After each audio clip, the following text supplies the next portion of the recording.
Shalom semua, jangan scroll dulu, kita akan membaca Injil yang ada di Yesaya pasal 53 ayat 1 hingga 11. Ini perjanjian lama dan terkait dengan Yesus Kristus yang akan disalibkan. Pasal 53 ayat 1. Siapakah yang percaya kepada berita yang kami dengar? Dan kepada siapakah tangan kekuasaan Tuhan dinyatakan? Sebagai taruk ia tumbuh di hadapan Tuhan, dan sebagai tunas dari tanah kering. Ia tidak tampan dan semaraknya pun tidak ada sehingga kita memandang dia.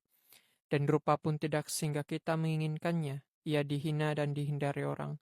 Seorang yang penuh kesengsaraan dan yang biasa menderita kesakitan. Ia sangat dihina sehingga orang menutup mukanya terhadap dia. Dan bagi kita pun dia tidak masuk hitungan. Tetapi sesungguhnya, penyakit kitalah yang ditanggungnya, dan kesengsaraan kita yang dipikulnya. Padahal kita mengira, dia kena tula, dipukul, dan ditindas Allah. Tetapi dia tertikam oleh karena pemberontakan kita. Ia diremukkan oleh karena kejahatan kita. Ganjaran yang mendatangkan keselamatan bagi kita ditimpakan kepadanya. Dan oleh bilur-bilurnya, kita menjadi sembuh. Kita sekalian sesat seperti domba.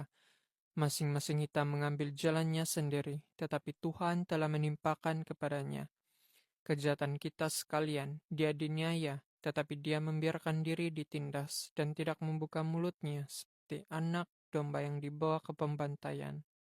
Seperti induk domba yang keluh di depan orang-orang yang menggunting bulunya. Ia tidak membuka mulutnya sesudah penahanan dan penghukumannya terambil, dan tentang nasibnya, siapakah yang memikirkannya? Sungguh ia terputus dari negeri orang-orang hidup. Dan karena pemberontakan umatku, ia kena tula.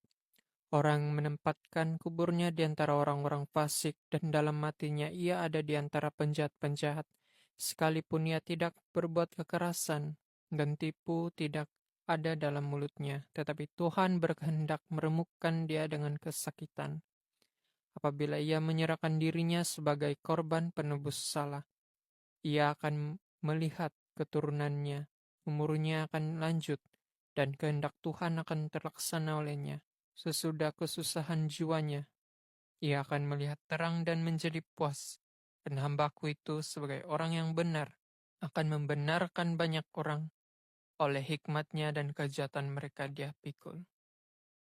Amin.